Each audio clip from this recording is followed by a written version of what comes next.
é o nosso Deus. Como falávamos, né? Obrigado, reverendo Reginei, pela oportunidade.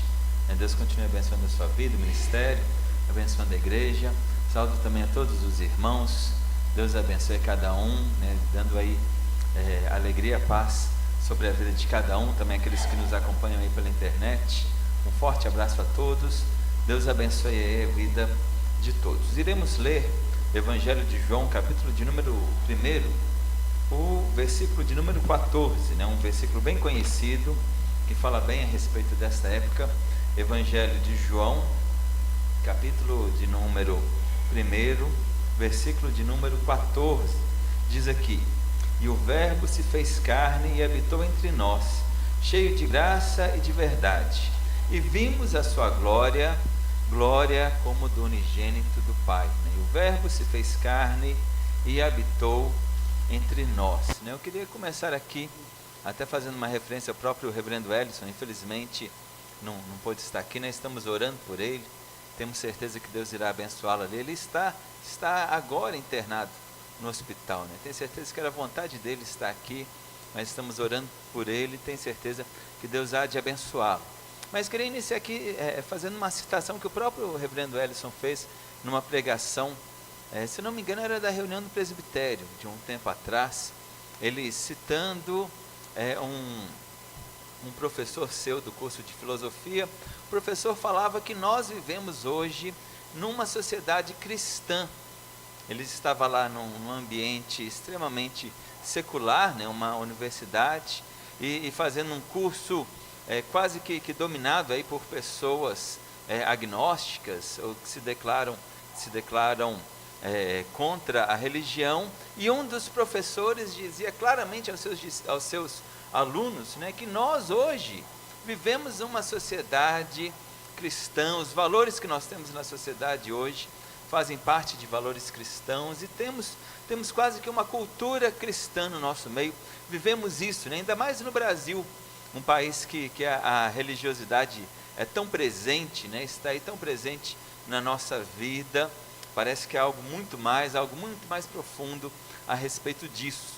E eu fiquei me questionando muito e pensando muito, quando falava isso, né? O Natal cristão, né? O Natal da nossa fé, versus o Natal pagão. Talvez eu mudaria um pouco essa palavra pagão, muito mais para uma questão de um Natal secular, né? Nós vivemos em dias que, infelizmente, o Natal virou uma festa secular, e cada vez mais tem sido desvencilhado do meio religioso, mas cada dia mais tem sido afastado do meio religioso. Mesmo a nossa sociedade, vivendo uma sociedade ainda com valores tão cristãos presentes, ainda vemos hoje que a sociedade se distancia da vida religiosa, e junto isso vai também o Natal, vai também essa festividade.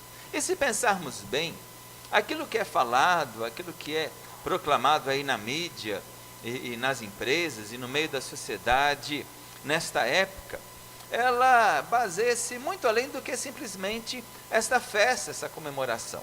O final do ano, se pensarmos bem, ele é um momento propício para todos esses sentimentos que são levantados, né? Os sentimentos de amor, de paz, de compreensão, a reunião de família, né? O aconchego familiar. Esses sentimentos estão ligados ao final do ano, muito além do que essa festa simples. O final do ano, de uma maneira geral, é um fechamento de um ciclo. É o momento aí de nós vermos as nossas atividades, fazermos aí o balanço da nossa empresa, o balanço da nossa vida, como andam as coisas que fizemos no decorrer do ano, e criarmos aí planos, metas e objetivos para o próximo ano. Nós fazemos isso nas nossas igrejas, fazemos isso de maneira individual. As empresas acabam, às vezes, até fechando um dia ou dois para fazer o balanço, né, e fazer aí a perspectiva, o trabalho para o próximo ano. Então, nós temos esse fechamento desse ciclo. Muito mais do que isso, né, o final do ano parece que até dá aquela vontade, ou aquele sentimento de culpa, de termos aí a última oportunidade de fazermos o bem. né? Isso eu estou falando de maneira secular, de maneira geral. As pessoas passaram o ano inteiro aí correndo atrás do seu ganha-pão, atrás aí do seu próprio alimento. Estão aí muitas pessoas, ainda mais nessa pandemia, né? Mas isso no decorrer da história. Estão vendendo almoço para comprar a janta, estão aí lutando de sol a sol, né, para comer penosamente o pão que granjeou. E quando chega o final do ano, às vezes a pessoa pensa e fala: nossa, eu não fiz nada de bem esse ano, vou fazer alguma coisa, vou realizar alguma caridade, fazer alguma coisa boa na minha vida, né? Eu quero terminar o ano com um saldo positivo desse sentimento de fazer o bem, né? Então, às vezes movido por um sentimento de culpa, de ser a última oportunidade de fazer o bem. É justamente esse final do ano, que senão só no ciclo que vem, só no ano que vem, né, que vai poder realizar alguma coisa. E o final do ano também representa aí uma grande movimentação econômica. É agora que os irmãos receberam 13º, talvez a maioria, né? Alguns receberam metade essa semana, vão receber metade no meio do mês que vem. Então, é um dinheiro a mais aí na praça, e a oportunidade que as pessoas têm de comprar algo melhor, né? Então, esses sentimentos acabam, ou essas questões acabam entrando, né, justamente com essa festa, e parece que encaixam bem com essa festa, que já é algo normal e que já é algo natural da nossa vida. E juntamente com isso, né, esses sentimentos que nós temos do final do ano, nós acabamos tendo aí também alguns problemas graves que acompanham as festividades, alguns problemas sérios que estão presentes na nossa vida. Alguns são mais falados, outros são menos referidos neste momento, mas que se tornam problemas, né? Como nós falamos dessa questão da movimentação econômica, se bem que atualmente o Natal tem perdido muito espaço econômico para a própria Black Friday, que foi na semana passada, né? Então as pessoas estão às vezes gastando mais, e algumas lojas têm vendido mais na Black Friday do que no próprio Natal, né? do que na própria festividade de Natal. Mas o problema sério é o consumismo que isso tudo está em volta. As pessoas têm aí gastado muito, e gastado às vezes com o que, até o que não tem, né? Ou tirado de coisas importantes para justamente, simplesmente poder mostrar aos outros, aparecer aos outros. O consumismo nesse período é um pecado grave, é um problema grave que acontece na nossa vida. O excesso do assistencialismo, a gente falou aí do sentimento de culpa, né, das pessoas chegarem até o final do ano, poderem realizar alguma coisa boa. Lá no interior, eu compartilhei uma vez, vi uma vez, algo muito triste, né? Nós tínhamos lá, se não me engano, deve existir até hoje, uma casa de passagem, que era administrada ali por pessoas da igreja evangélica, foi fundada ali por um pastor. Quando alguma criança em situação de risco era tirada ali da guarda dos pais, era mandada para essa casa de passagem, até que a justiça decidisse qual que era o destino daquela criança. Vocês só estão pedindo para trocar o microfone. Ei, melhorou agora? Vou passar aqui. Então, se não me engano, até hoje há essa casa de passagem ali no interior, em Manhuaçu, onde moramos, e íamos lá em algum período, quase que todo mês, ou de tempo em tempo estávamos ali visitando aquelas pessoas. E uma vez estávamos lá em dezembro, e as pessoas estavam vindo trazer presente para aquelas crianças da casa de passagem, né? Era uma coisa muito boa ganhar um presente no final do ano, um brinquedo no final do ano, mas era o problema, o excesso. As crianças estavam ganhando ali 15, 20, 30 brinquedos, né? Cada grupo que vinha entregava presente. Passou o ano inteiro, ninguém dava nada para aquelas crianças. Chegou no final do ano, elas já pegavam o presente assim, falavam, mais um, jogava para o lado, né? Aquele presente já não tinha valor para elas, né? Porque acumulou-se ali no final do ano algo que elas não tinham recebido o ano inteiro. E às vezes podemos ter esse problema, né? Em vez de nos programarmos para essa assistência, aquelas pessoas que são realmente necessitadas, acabamos exagerando em um momento, quase que somente para poder satisfazer o nosso sentimento de culpa. Pelo menos eu fiz alguma coisa boa esse ano, né? Fiz ali a minha caridade. Isso pode ser um problema. Um outro grande problema, um problema muito sério, né, que acontece nesses dias de festa, é a própria glutonaria e a bebedice. Esse é um pecado que é pouquíssimo falado no meio da igreja. Tem um pastor amigo meu, o reverendo Reginei, um pastor reconhecido aí, né, que ele foi fazer uma série de pregações sobre o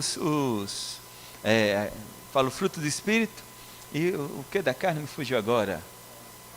As obras da carne. Foi fazer uma série de pregações sobre a obra da carne. De repente ele parou o estudo e começou a dar outro estudo. E o pessoal da igreja falando: pastor, o senhor não vai voltar? Aquele estudo estava tão bom do estudo da obra da carne, né? E ele teve que confessar aos irmãos. Quando ele chegou no pecado da glutonaria, né, ele não conseguiu tratar porque ele estava com esse problema na sua vida, né? Então, é algo sério. E nos dias de festas, às vezes as pessoas se esquecem, né, e acabam exagerando, né? Quantas histórias que nós temos, né, de pessoas que exageram, né, na glutonaria, na bebedice e outros problemas que advêm disso, né? E o maior problema de todos, que talvez seja o grande motivo de nós estarmos aqui, o grande motivo de realizarmos este painel, que é justamente essa perda de sentido, né? Que o Natal ele tem um sentido, o Natal ele tem um significado, né? E é o grande significado que nós queremos falar aqui nessa noite, que é o nascimento de Cristo Jesus, né? A importância da vida de Cristo Jesus na nossa vida. Mas antes de entrarmos nessa questão do nascimento de Cristo, só queria levantar aqui, relembrar aqui, algo muito comum nesses dias, né, que são justamente os contos de Natal. É o ponto assim que mais toca, mais se aproxima esse Natal secular, né, justamente é a criação desses contos. Não sei se seria o ponto que mais se aproxima, talvez seriam esses pontos que mais se afastam, né, que as pessoas se apropriam dessa data, se apropriam desse momento e inventam outras histórias que estão relacionadas ao Natal, à festa, mas que acabam perdendo o sentido, que acabam afastando do sentido original.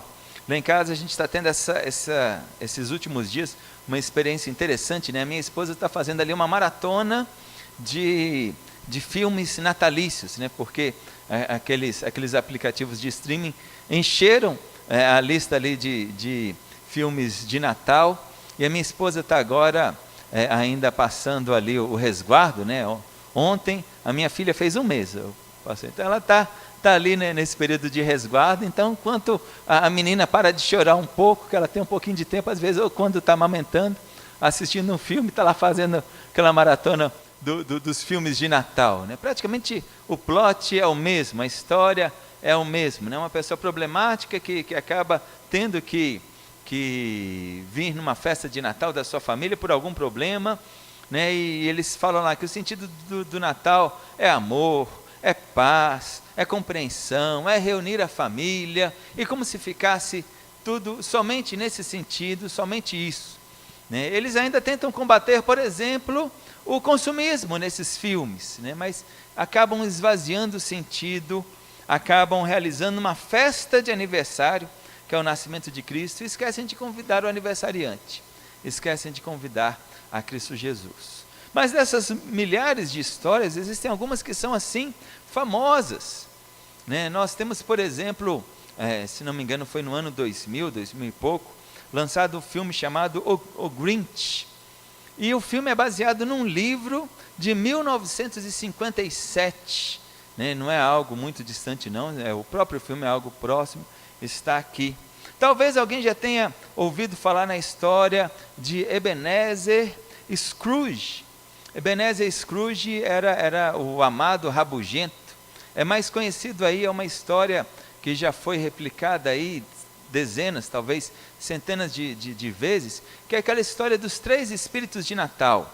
Ebenezer Scrooge era um homem extremamente rabugento, extremamente avarento, e que numa noite de Natal lhe aparecem 3 espíritos, né? O espírito do Natal passado, o espírito do Natal presente, o espírito do Natal futuro. Eu mesmo já vi essa história representada ali pelo tio Patinhas, depois vi essa história representada com outras pessoas, né, que faziam parte, mas a história é a mesma. Já é uma história mais antiga, 1843, né, uma história mais antiga. Eles contam a história das 3 árvores de Natal, que 3 árvores que estavam ali próximas do nascimento de Jesus, né, era uma oliveira, uma figueira e um pinheiro. A oliveira ofereceu ali os seus frutos ao Senhor Jesus, a oliva, o azeite. A figueira ofereceu ali também o doce do seu fruto. O pinheiro, sem ter quem oferecer, né, acabou chamando para si uma estrela. As estrelas o iluminaram.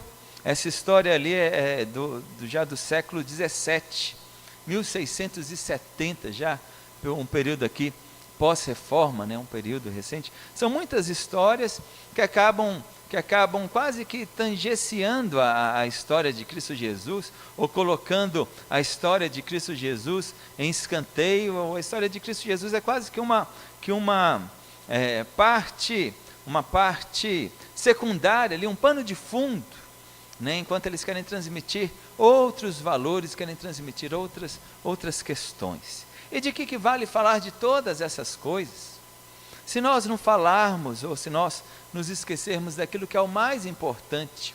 O apóstolo Paulo chega a dizer em 1 Coríntios capítulo 13, né, que se nós distribuíssemos todos os nossos bens para os pobres, dessemos o nosso próprio corpo para ser queimado, se não tiver o verdadeiro amor, não faria sentido. E nada disso faz sentido se não nos voltarmos ao verdadeiro amor.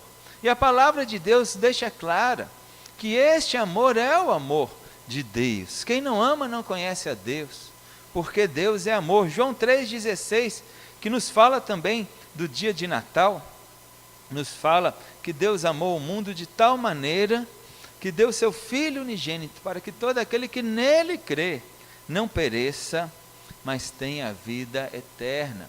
Não tem significado nenhum, né, nós juntarmos a família, fazermos ali uma grande ceia, e trocarmos presentes, e ganharmos presentes, e fazermos caridade, fazermos o bem, se Cristo Jesus não for o centro, não for o alvo, não for o motivo maior da nossa vida. Outras festas às vezes acabam substituindo. Por exemplo, nos Estados Unidos, aquela quinta-feira, né, o Thanksgiving, o dia de ação de graças, ele substitui muito o Natal.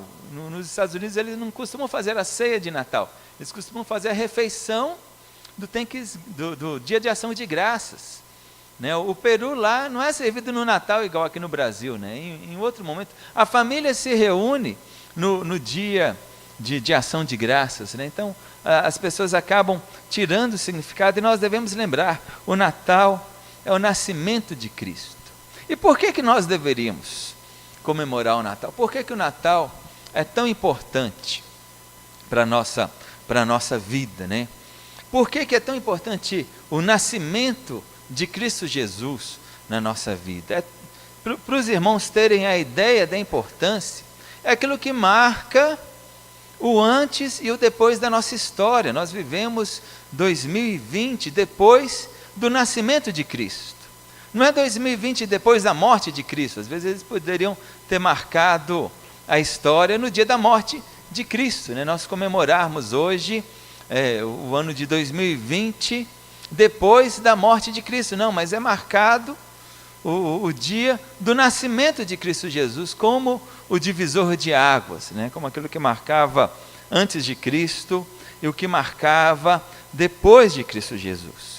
E eu creio aqui que o nascimento de Cristo, ele é tão importante quanto a sua morte e tão importante quanto a sua ressurreição para a nossa vida, para a igreja cristã. Porque somente Jesus Cristo nascendo, somente Jesus Cristo vindo em carne, sendo um ser humano perfeito, como ele foi, que ele poderia representar a humanidade, na maneira como ele representou no dia da sua morte. Se Jesus Cristo simplesmente viesse como um homem adulto, abrisse os céus e descesse Jesus Cristo já em forma humana, como um ser humano, ele não teria condições de representar a nossa vida na maneira como ele representou, né? A Bíblia mesmo fala que ele é o novo Adão, né? Ele veio realmente como representante da raça humana. E foi justamente por causa que Jesus Cristo nasceu, que a palavra de Deus nos fala que ele passou por tudo aquilo que nós passamos. É algo tão importante que a Bíblia faz duas referências, ou melhor, conta a história do nascimento de Cristo Jesus em dois momentos. Dois evangelistas contam do nascimento de Cristo Jesus. Mateus, contando mais a história ali das visões de José e a história dos reis magos, e Lucas, contando mais ali a visão de Maria e a história dos pastores, né? Mas dois evangelistas se debruçam no nascimento de Cristo Jesus e na sua vinda como um ser humano. Temos o texto aqui como lemos, 1 João, ou melhor, Evangelho de João, capítulo 1, 14. Temos o texto aí citado pelo reverendo Reginei, né? Isaías, capítulo de número 9, versículos 6 e 7, é isso, né? Isso mesmo. Temos textos claros mostrando que Jesus Cristo veio como ser humano. E como ser humano, ele passou por todas as fases que nós passamos. Essa semana lá com a pequena Maria Fernanda, né, minha filha, está passando aquele períodozinho de cólicas, né, aquele período que a gente quase não dorme à noite, que está chorando, e tem milhões de coisas para fazer, mas parece que é na hora dela que ela resolve chorar e parar de chorar, né? E a gente fica imaginando tudo o que Jesus Cristo sofreu, tudo que ele passou na sua infância, na sua adolescência, na sua juventude. Quando eu era pré-adolescente, um professor de escola dominical fez um experimento mental conosco.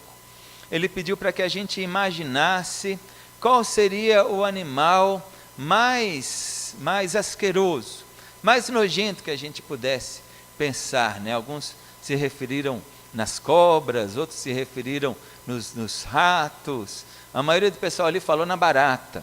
A gente não tem medo de barata não, tá, pastor? A gente tem respeito. Deixa elas lá, a gente fica. Mas eles se referiram ali à barata. E o nosso professor lá, morava em Valadares. Começou a se referir, a fazer essa atividade mental, para a gente pensar no lugar que a barata anda, no meio que ela vive, a comida que a barata se alimenta, né? Onde ela passa.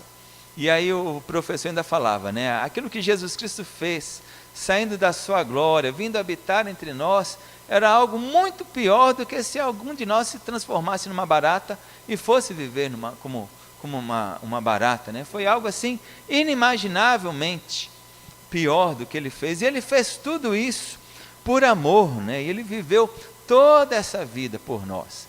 Filipenses capítulo de número 2, a partir do versículo de número 5, é um grande hino de louvor que nós temos a essa vida de Cristo Jesus, e fala para nós termos o mesmo sentimento que houve também em Cristo Jesus, porque ele, subsistindo em forma de Deus, não usou por usurpação ser igual a Deus, antes a si mesmo se humilhou, né, se esvaziou, assumindo forma de homem, sendo reconhecida como figura humana, a si mesmo se humilhou, sendo obediente até a morte, e morte de cruz.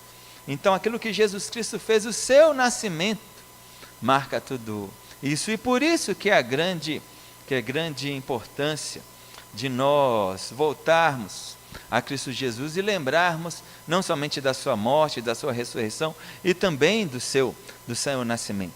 E ele passou tudo isso, ele viveu tudo isso, mas de uma maneira diferente. A palavra de Deus nos fala, com uma única diferença, que ele sofreu tudo o que nós sofremos, ele teve todas as tentações os quais nós também passamos, mas sem pecado. Ele viveu uma vida perfeita diante de Deus, e por isso que ele pôde assumir sobre si os nossos pecados, e por isso que ele pôde assumir sobre si as nossas culpas, as nossas dívidas. Ele tomou e pagou por si na cruz, mas ele não teria condições de fazê-lo se antes não tivesse vindo como um ser humano, nascido como um ser humano, e vivido como um ser humano. Por isso que vale a pena nós lembrarmos de Cristo Jesus e desse nascimento de Cristo Jesus. João aqui, ele não nos conta sobre o nascimento, ele não detalha, como os outros evangelistas, né, principalmente Mateus e Lucas, né, mas ele faz essa grande referência aqui.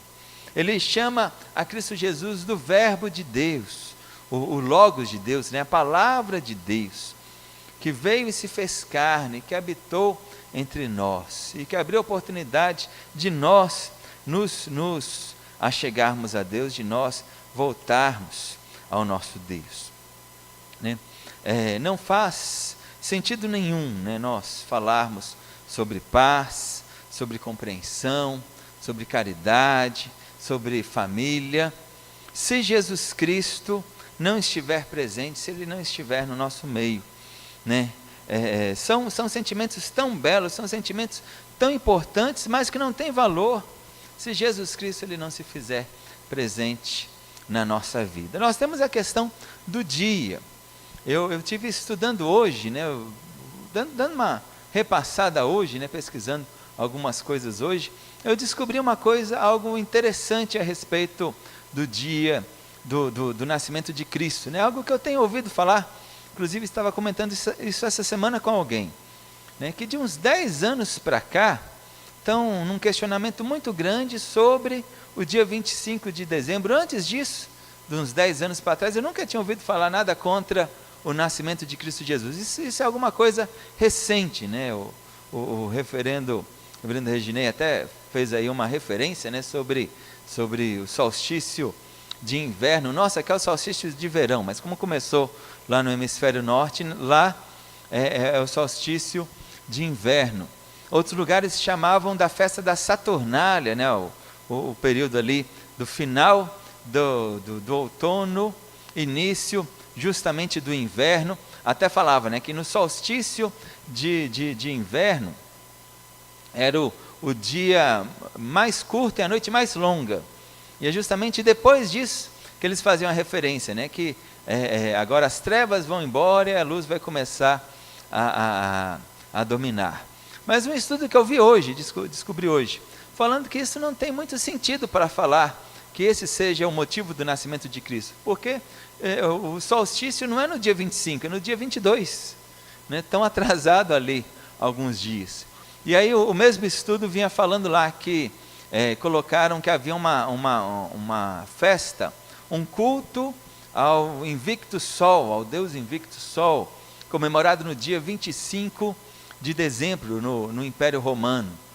E aí falava que a primeira referência ao nascimento de Cristo estava com um pai da igreja chamado Hipólito, né, no início ali do século III, ano 230 aproximado. Né? Naquela época, os cristãos ainda eram perseguidos, eles não eram ligados à igreja, não era ligado ao Império Romano, para dizer que adaptaram isso do Império Romano, né? Ainda estavam como poderíamos dizer, independentes, né? A igreja cristã só se tornou dependente do Império Romano em 313 com Constantino, né? Quase 100 anos depois. E a primeira referência ao Deus Invicto Sol, né, no dia 25 de dezembro, é no ano 370. Agora eu não me lembro de cabeça se é 370 ou 390, ou seja, depois do imperador chamado Juliano o Apóstata. Ou seja, o estudo estava falando que em vez do cristianismo ter se apropriado de uma data pagã, parece que é uma data pagã que se apropriou do cristianismo, que eles já comemoravam desde antes disso, né, o nascimento de Cristo Jesus, no dia 25 de dezembro. Eu não tenho como confirmar aqui certo, né, porque Jesus Cristo, como os irmãos sabem, a Bíblia nos fala, nasceu numa estrebaria, né? Nasceu num lugar que era guardados os animais, porque não havia um lugar na casa para o nascimento de Cristo. Não houve ali uma certidão de nascimento, algo que confirme o dia. Se fosse realmente uma data correta, eu até acho que o dia certo para nós comemorarmos o aniversário de Cristo seria dia 1º de janeiro, né? Que nós começamos a contar o ano. Existe ali também um erro ali no calendário. Mas independente da data, independente do dia, nós devemos nos lembrar Quantas datas que não são institucionalizadas, né, que nós comemoramos algum dia, que foi escolhido um dia para comemorarmos. E cristãos ali desde do início da igreja praticamente, século II, século III, já lembravam do nascimento de Cristo Jesus. Eu comemorava no dia 25 de dezembro. Nós, como igreja, não podemos deixar que nós também sigamos o caminho da secularização, voltarmos aí ao consumismo, à glutonaria, ao excesso do assistencialismo e acabarmos aí com a perda do sentido desse dia. Devemos voltar a nossa mente, o nosso coração ao nosso Senhor e Salvador, que nasceu em Belém, né? Não sabemos ao certo. Quando chegar no céu, vamos perguntar se era mesmo no dia 25 de dezembro ou algum outro dia, mas vamos comemorar esse dia, vamos alegrar o nosso coração, a satisfação que nós temos, que o Filho de Deus, ele se fez carne e ele habitou entre nós, e como a palavra de Deus aqui nos fala, cheio de graça e de verdade, e vimos a sua glória, glória como do unigênito do Pai. Amém?